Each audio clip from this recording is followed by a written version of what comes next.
وقت ختم ہو جاتا ہے، لہذا انتظار کی جو تکلیف ہے وہ بھی ختم ہو جاتی ہے۔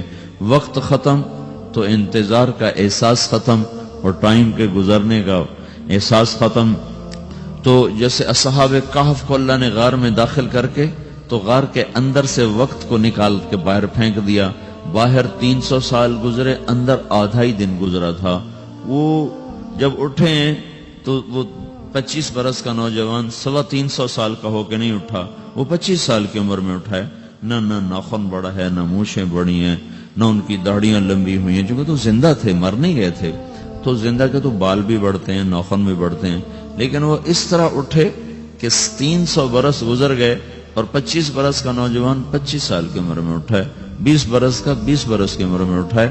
اور وہ کہنے لگے کم لبثنا، بھئی کتنا ٹھہرے ہیں، کہ یومن او بعد یومن، لگتا ہے کوئی دن آدھا دن ٹھہرے ہیں۔ وہ صحیح کہہ رہے تھے۔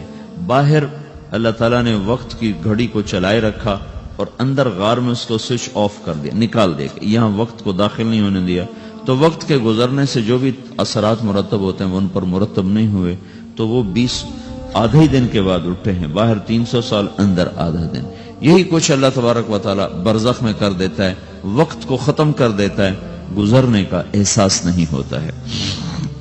تو اس طرح میرے عزیزو، یہ دو موتیں ہر انسان دیکھتا ہے، یا وہ جنت کے فرشتوں کا استقبال دیکھتا ہے، یا جہنم کے فرشتوں کی مار اور پٹائی کو سہتا ہے۔ رابعہ بصری رحمت اللہ علیہ کا انتقال ہونے لگا تو انہوں نے رات کو فوت ہوئی، تو انہوں نے اپنی خادمہ کو بلا کے فرمایا کہ کسی کو بتانا نہیں، جب میں مر جاؤں تو پڑوس میں 2-4 کو بلا کر نا میرا جنازہ پڑھوا دینا، اور جس کرتے میں تہجد پڑھتی تھی وہی میرا کفن بنا دینا، اور صبح بے شک لوگوں کو بتا دینا، میرے مرنے کے بعد میری میت کو رکھنا نہیں، فوراً دبا دینا۔ تو جب ان کا انتقال ہوا تو انہوں نے پڑوس کے 2-4 10-20 آدمی بلائے، اور ان کو تدفین تجہیز سب کچھ ہو گئی۔ صبح شور مچا کہ وہ رابعہ بصری کا انتقال ہو گیا۔ تو اگلے دن وہ خواب میں اس خادمہ کو ملی اور کہا بیٹی تیری بڑی مہربانی، تو نے میری وصیت کے مطابق عمل کیا۔ اس نے دیکھا کہ انہوں نے ایک خوبصورت سبز لباس پہنا ہوا ہے، تو وہ فرمانے لگی، انہوں نے سوال کیا کہ آپ کے ساتھ قبر میں کیا ہوا؟ تو وہ کہنے لگی کہ میرے پاس منکر نکیر آئے تھے اور مجھ سے کہنے لگے من رب کی، تیرا رب کون ہے؟ تو میں نے کہا سبحان اللہ، 40 برس جس کو میں نہ بھلا سکی اس کو 4 ہاتھ زمین میں آ کے میں بھول جاؤں گی۔ ان کا 42 برس کی عمر میں انتقال ہوا تھا۔ تو وہ کہنے لگے سبحان اللہ، جس کو میں 40 برس نہ بھولا سکی میں اسے 4 ہاتھ زمین کے اندر آ کے بھول جاؤں گی۔ تو منکر نکیر کہنے لگے اس کا کیا حساب لینا؟ پھر انہوں نے پوچھا کہ وہ آپ کا وہ کرتا کہاں گیا تہجد والا جس میں آپ کو کفن دیا تھا؟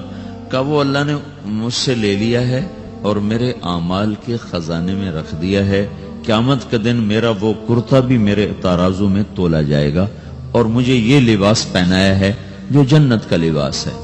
یہ بھی ایک موت ہے۔ اس طرح بھی لوگ مرتے ہیں۔ اور دوسری بھی ایک موت ہے، ہمارے علاقے کی بتا رہا ہوں، اپنے علاقے کی۔ ایک زمیندار مر گیا، اس کی قبر کھودی، ساری بچھوؤں سے بھری ہوئی، ایسے جیسے چیونٹیاں پھر رہی ہوتی۔ تو انہیں وہ بند کر کے دوسری کھودی، ساری بچھوؤں سے بھری ہوئی۔ پھر وہ بند کر کے تیسری کھودی، ساری بچھوؤں سے بھری ہوئی۔ قبرستان میں اتنے بچھو کہاں سے آ گئے؟ یہ زمین کے بچھو نہیں ہے، یہ آخرت کی بلائیں ہیں جس کے ساتھ اب اسے قیامت تک رہنا ہے اور گزارا کرنا ہے۔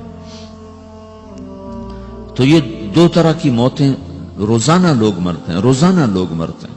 جب نماز کا وقت ہوتا ہے ملک الموت ساری دنیا کا چکر لگاتا ہے اور دیکھتا ہے کون پڑھ رہا ہے کون نہیں پڑھ رہا، کون پڑھ رہا ہے کون نہیں پڑھ رہا۔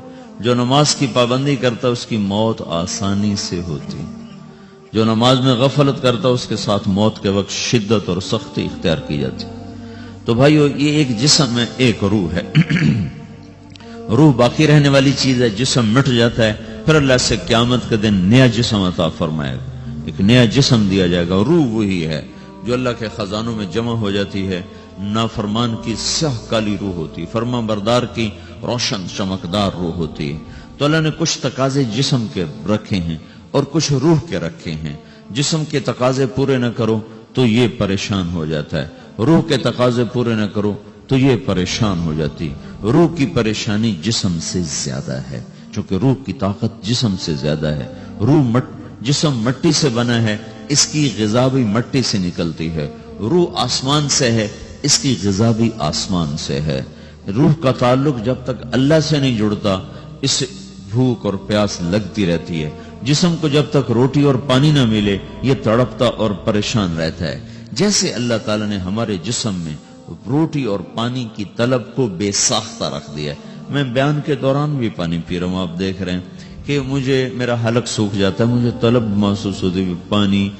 حلق سوکھتا ہے پانی کی طرف بھاگتے ہیں، بھوک لگتی ہم روٹی کی طرف بھاگتے ہیں. یہ ایک ایسا اندر میں آٹومیٹک سسٹم ہے کہ ہم اس کو آف نہیں کر سکتے.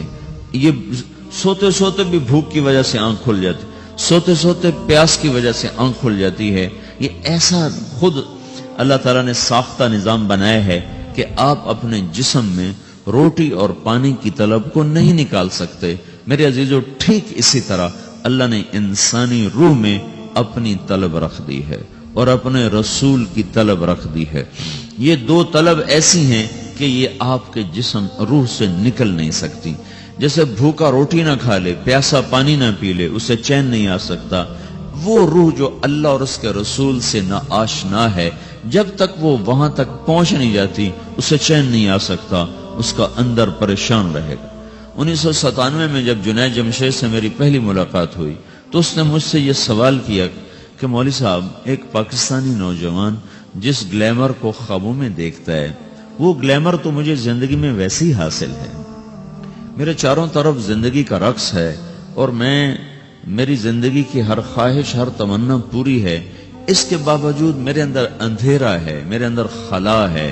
مجھے لگتا ہے میں وہ کشتی ہوں جس کا کوئی ساحل نہیں، جس کی کوئی سمت نہیں، جس کا کوئی گھاٹ نہیں. یہ کیوں ہے؟ میرے ساتھ تو ایسا نہیں ہونا چاہیے. ایک عام لڑکا تو کہتا ہے ہائے کاش یہ ہوتا، اس کو وہ نہیں ہو رہا تو پھر وہ پریشان ہے، ہائے یہ ہوتا، ہائے وہ ہوتا. تو میں تو ہائے نہیں کرتا ہوں، میری تو ہر لذت اور خواہش میرے سامنے تشتری میں سجا کے پیش کی جا رہی. میں کیوں ایسا کر رہا ہوں؟ میں ہائے ہائے کیوں کر رہا ہوں؟ میرا اندر ویران کیوں ہے؟ میرے اندر میں خلا کیوں؟ یہ وہی خلا ہے کہ وہ روح کی پیاس کو شراب میں بجھانا چاہتا ہے، وہ روح کی پیاس کو لڑکی میں بجھانا چاہتا ہے، وہ روح کی پیاس کو موسیقی سے بجھانا چاہتا ہے، وہ روح کی پیاس کو دنیا کی رعنائیوں میں 5 سٹار ہوٹلوں سے بجھانا چاہتا ہے. روح کیا جانے روٹی کیا ہے، شراب کیا ہے، پانی کیا ہے، عورت کیا ہے، موسیقی کیا ہے، گھنگرو کیا ہے، پائل کیا ہے، چھنکار کیا ہے. روح کو ان چیزوں کی کیا خبر؟ امریکہ میں ہماری ایک جماعت تھی تو 4 لڑکے 2 لڑکیاں، 4 لڑکیاں 2 لڑکے مسلمان ہیں. تو ایک لڑکے کا نام رکھا تھا ابراہیم، اور اس کو جب پڑھایا نا کلمہ انہوں نے کہا ہائے، انہوں نے کہا ہائے، اور دونوں ہاتھ یہاں رکھے سینے پر، دل پر، کہا ہائے. تو ہمارے ساتھی ہیں ڈاکٹر اختر، وہ کہنے لگے کیا ہوا کیا ہوا؟ کہنے لگا جب سے ہوش سنبھالا یہ جگہ خالی تھی، یہ تیرے کلمہ پڑھانے پر بھر گئی ہے کہ میری خوشی سے ہائے نکل گئی. یہ جگہ خالی رہے گی، یہاں شراب نہیں پہنچ سکتی، یہاں نغمہ اور موسیقی نہیں پہنچ سکتی، یہاں تالے لگے ہوئے ہیں، یہاں تک کوئی آواز نہیں جا سکتی.